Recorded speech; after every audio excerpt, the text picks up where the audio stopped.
여러분 안녕하세요. 7월 5일 여의도 펀드매니저 TV 개인 종목 한번 보도록 하겠습니다. 어제 이제 주식시장에서 모든 종목들이 다 관심도 없고 그런데 이제 대형 우량주가 오르고 또 이제 특이하게 오른 종목 중에 현대글로비스라는 종목이 일단 눈에 들어왔는데 이 종목은 애증의 관계죠. 저도 이 종목을 한때 좋아했다가 그 다음에 지배구조에서 소외가 되는 등 마는 등 이러면서 버려버리고 그랬는데 일단은 어제 살짝 올라오는 모습을 바닥을 찍고 올라오는 모습이 있는데 여전히 이제 올라오는 이유가 2분기 실적이 나쁠 것 같지 않다. 이 이야기가 시장에 돌면서 이제 바닥을 치고 올라왔는데 하지만 저는 상승의 연속성에는 문제가 있다. 연속성이죠. 연속성에는 문제가 있어 보인다. 따라서 동사는 박스권에 놓고 봐야지 이게 이제 박스권 위에서 박스권을 뚫고 올라가는 것은 아니다. 이렇게 여러분들에게 결론적으로 말을 해드리고 싶네요. 자, 어떤 종목이고 왜 제 눈에 들어왔는지 한번 알아보도록 하겠습니다. 구독, 좋아요 많이 좀 눌러주십시오. 네, 동사의 주가 추이를 봅시다. 동사는 이제 작년 7월에 21만 7천 원까지 갔다가 1년 동안에 거의 17만 7천 원이 갔으니까 거의 반토막 아니고 4분의 3, 4분의 2, 뭐든 40% 정도가 빠진 그러한 상황이죠. 최근에도 21만 원까지 갔다가 17만 원까지 빠졌다가 다시 올라오는 모습을 보이는데 과연 20만 원을 회복할 수 있을까? 이게 이제 동사 주가적인 측면에서는 중요한 어떤 가이드라인이 되지 않나 그렇게 보고 있습니다. MACD 상으로 보다 이제 바닥을 치고 올라오는 그러한 모습이 있는데 하지만 동사는 늘 한계점이 있더라. 이렇게 봐야 되는 거죠. 동사가 20만 원 치고 올라올 때 다른 종목들은 더 많이 치고 올 확률도 많기 때문에 굳이 이 종목을 사야 하느냐? 이게 이제 제 개인적인 생각이라고 볼 수 있습니다. 동사의 수급 추이를 보면 국내 기관 투자가들은 이제 꾸준히 좀 사는 형태이고 외국인들은 최근에 와서는 팔고 또 그 전에는 또 사는 모습이 보였죠. 6월 초반에서 6월 말까지는 집중적으로 사다가 최근에 다 팽개쳐버리는 그런 모습이 보이는데 많이 먹지도 못했던 것 같아요. 20만 원에 사서 18만 원대에 파는 그러한 모습이 나타나는데 좌우간 이 종목은 애증의 관계이다. 우리가 생각하는 V자 반등이나 뭔가 시장의 그로스라든지 이런 것들을 가지고 있는 종목은 아니다. 박스권 상단 정도면 팔아야 되는 게 아니냐. 이 정도로 이해하시고 넘어가야 되는 게 좋지 않을까. 그런 생각을 해봅니다. 최근에 이제 동사의 공매도는 좀 줄고 있죠. 4만 8천 주까지 갔던 게 19,000주까지 갔으니까 공매도는 많이 줄어 있는 상황이다. 그래서 동사는 최근에 문제가 되고 있는 공매도에서는 무척 자유로운 종목 중에 하나이다. 이렇게 이해를 하시면 될 것 같습니다. 자, 그러면 동사는 어떤 기업인가? 동사의 사업부별 매출액을 한번 봅시다. 동사의 사업부별 매출을 보면 첫째, 국내 물류, 해외 물류, 해외 물류에는 PCC, 이제 자동차 캐리어를 하는 거죠. 퓨어 카 캐리어, 벌크, 기타 해외 물류, 다음에 CKD, CKD 아시죠? 반, 반조립 제품을 CKD라고 그러죠. 중고차 경매, 기타 유통 이렇게 되어 있는데 국내 물류가 전체 25조 중에서 1,600, 1.6조, 네, 해외 물류가 11조 정도. 이 중에서 가장 큰 게 CKD가 9.6조, 기타 물류가 7조, 뭐 이렇게 되어 있는데 해외 물류가 전체의 한 얼마 정도 차가 45% 정도 차지하네요. 그 중에서 PCC 자동차는 11.7%, 그렇죠? 네. 벌크는 한 5.2 정도. CKD 반제품으로 수출하는 게 약 37.5. CKD가 가장 크네요. 그렇게 기대를 모았던 중고차는 이제 꾸준히 늘고 있지만 그렇게 현재 상태에서 의미가 있는 숫자는 아니다. 이렇게 볼 수 있습니다. 그래서 동사의 영업은 CKD 반제조업죠. 반조립 제품 CKD 반조립 제품 컴플리트 락다운이라고 해서 반조립 제품이 가장 큰 물류의 배출액의 대부분을 차지하고 있고 기타 해외 물류, 벌크나 PCC 이런 식으로 돼 있다. 이렇게 볼 수 있어요. 자동차를 운반해 주거나 반제조 제품을 운반해 주는 거. 이게 두 개의 큰 어떤 동사의 핵심 사업 분야이다. 이렇게 이해를 하시면 될 것 같습니다. 결론적으로 동사는 20만 원에 도전을 할 거로 보이는데 그러나 오래 가지는 못할 것이다. 여러 번 이야기했지만 동사의 지구력에 대해서는 여전히 퀘션 마크가 남아있는 상태죠. 자, 결론적으로 글로벌 경기 침체에 대한 우려는 존재하지만 신차에 대한 대기 수요는 탄탄한 버팀목이 되어줄 것으로 기대되고 있다. 좋은 점이 이야기를 하고 있네요. 2022년 2분기 러시아와 우크라이나 사태, 중국 상하이 봉쇄, 그리고 화물연대 파업에 따른 실적 영향은 부정적일 거로 예상을 했는데 환율이라는데 이런 것들이 상쇄가 되면서 영향은 제한적일 것으로 판단이 되고 있습니다. 즉 2분기 실적은 생각보다 나쁘지 않을 것이다. 세 번째, 주가 조정으로 밸류에이션 수준이 역사적으로 최하단에 위치하는 점도 동사에서는 매력 포인트를 가지고 있다.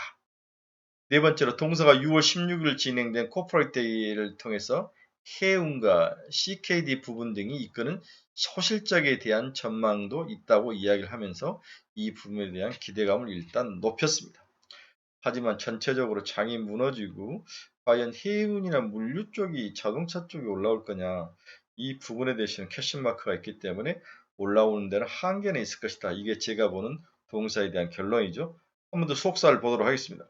우리가 앞번에서 동사 2분기 실적을 보면 10억, 100억 쳤죠. 매출은 6.5조죠. 6.5조. 영업이익은 4,270억 정도. 전분기가 4,260억. 거의 비슷하죠. 3분기는 살짝 빠져서 3,950억. 4분기 4천억. 그래서 올해는 1조 6천억 정도의 영업이익이 날 것이고 내년에 1조 4천억 정도 빠지는 모습이 나왔죠. 이런 상황에서 동사에 대해서 V자 반등의 어떤 매력 포인트를 주기는 좀 어려운 상황이다. 일단 이렇게 이해를 하시면 될 것 같습니다. 자, 그렇지만 오늘 이제 2분기 한 분기만으로 보면은 다른 기업에 비해서 동사의 이익이 많이 희석이 되지 않았다고 보는 측면이 있는 거죠. 2022년 실적을 전망해 보면 부정적 이슈를 상쇄하는 경영 환경, 영업 호조와 원화 약세 호조로 영업이익은 나쁘지 않을 것이다. 매출액은 아파트 6.46조, 영업이익 약 4,200억 정도 이렇게 예상이 되고 있습니다. 영업이익 기준 컨센서스가 4천억 초반대였으니까 4,200억이면 살짝 잘 나온 거죠. 영업이익을 한 5%, 5.9% 상회하는 그러한 결과가 나올 것이다. 이런 것들이 시장에 나오면서 오늘 주가가 소폭 상승했습니다. 이러한 구실적에 나타나게 되는 요인은 차량 생산 회복 지연, 유가 상승 등의 여러 부진에도 우호적인 환율, 환율이 영향을 많이 미쳤던 환율과 믹스 개선, 가격이 여러 개가 가격들이 또 판가를 인상하면서 가격이 믹스가 개선됐고 비계열사 비중 증가 등 이익 개선 요인이 압도하며 기대 이상의 실적을 주도할 것으로 전망이 되고 있다. 이게 동사가 2분기 실적이 잘 나오는 이유 중에 여러 원인을 모아놓은 거죠. 이 부분이 동사를 만약 투자한다면 키포인트가 되지 않을까. 오늘 주가 상승의 키포인트는 이 부분이다. 모든 어려움이 있지만 동사가 이 압제를 해치고 2분기에 우리가 예상하는 실적보다 더 좋은 약 6% 정도 더 좋은 예상 어닝 서프라이즈라고 보기는 그래서 6% 정도는 어닝 굿을 낼 것이다. 이렇게 우리가 분석을 해볼 수 있습니다.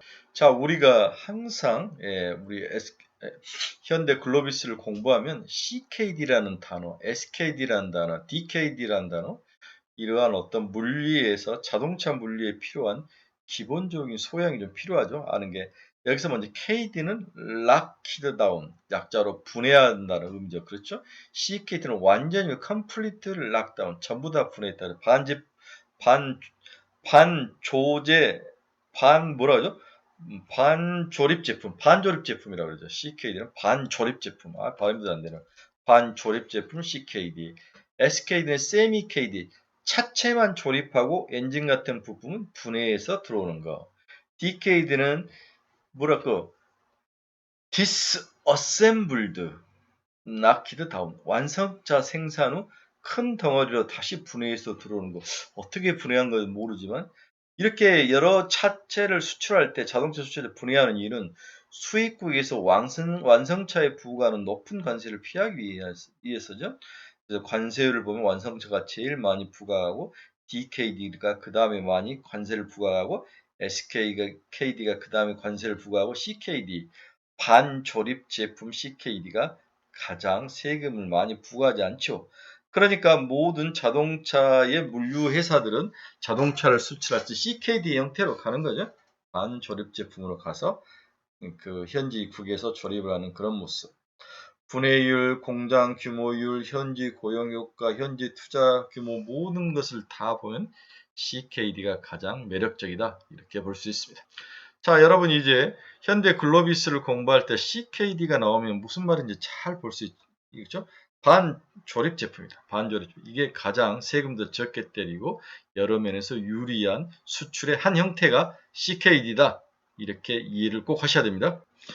자, 마지막으로 우리가 앞부분에서 동사는 퓨어 카 캐리어, PCC선이라고 그러죠. 승용차를 중심으로 자동차를 운반하는 그런 운반선이 동사의 원래 회사의 출범에 대한 이유인데, 이 PCC 사업은 자동차 운반선을 통한 중량 및 브레이크 벌크 물량 확대로 수익성 개선이 이어질 것으로 예상이 되고 있다. 그리고 브레이크 벌크라는 게 뭐냐?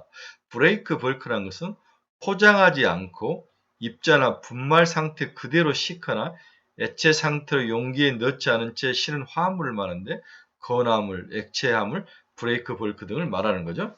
자, PCC 업황은 제한적인 신조선 인도가 2023년까지 이어질 것으로 예상되어 높은 용선료와 운임이 유지될 가능성이 높다고 판단된다. 배들이 부족해서 2023년이나 돼야 새로운 배가 나오는데, 그때까지 자동차 전용 운반선을 PCC라고 그러죠. Pure Car Carrier. 여기에 대한 운임은 지속적으로 안정되게 하위 수준을 유지할 것이다. 이게 동사의 기본적인 영업 목표고 모습이죠. 따라서 2022년 PCC 선대 확대를 위한 신조 발주에 대해서 재검토가 이루어지는 것으로 판단이 된다. 용선료는 높은 신조선가 영향으로 2022년 PCC 선대 확대를 위한 신조 발주에 대해서 재검토가 이루어지고 있는 것으로 판단이 된다. 이제 동사에 대해서 이제 PCC 선대를 확대하려고 노력을 하는 거죠. 신사업부에서는 해외 중고차 사업의 확대를 위한 투자 검토도 진행 중에 있다. PCC 선대를 확대를 위해서 재검토가 이루어지고 있고, 다음에 중고차 사업 확대를 위해서 또한 투자 검토가 이루어지고 있다. 중고차가 여러 면에서 동사에게 일괄적으로 뭔가 이익을 줄 수 있는 그런 비즈니스인 것 같아요. 먼저 이제 자기 차를 팔아서 자기가 다시 중고시장에서 이제 이 마켓을 형성하는데, 우리가 선진국으로 갔을 때 세컨드리 마켓이 크게 형성이 되죠. 중고차 가격이 형성이 많이 되는데, 이러한 것들이 선진국에 가는 가장 큰 어떤 그 모습인데, 여기에 이익과 부가가치가 많이 생길 수 있는 일괄체제, 이런 것들에 뛰어들었다는 거죠. 그렇죠? 네. 이런 면에서 동사의 미래 먹거리는 이러한 중고차 사업 같은 미래 먹거리를 얼마나 빨리 벌크업 시켜서 램프업 시켜서 끌어올리느냐, 이게 투자의 핵심이다, 이렇게 볼 수 있습니다. 자, 오늘은 간단하게 우리 현대 글로비스를 알아봤습니다. 한마디로 2분기 실적은 좋다. 하지만 오래가지는 못할 것이다. 20만 원이 위에 상단으로 보고 올라오면 때려라. 바닥에서 쫓아가면서 사야 될 것이냐? 그럴 필요는 없다. 이미 가지고 있는 사람들 정도만이 존버하면서 20만 원대 오면 매도하면서 빠져나오는 전략. 이 정도로 간단히 요약을 해볼 수 있네요. 자, 좋은 아침입니다. 오늘은 꼭 반등하기를 바라며 여러분 힘냅시다. 감사합니다.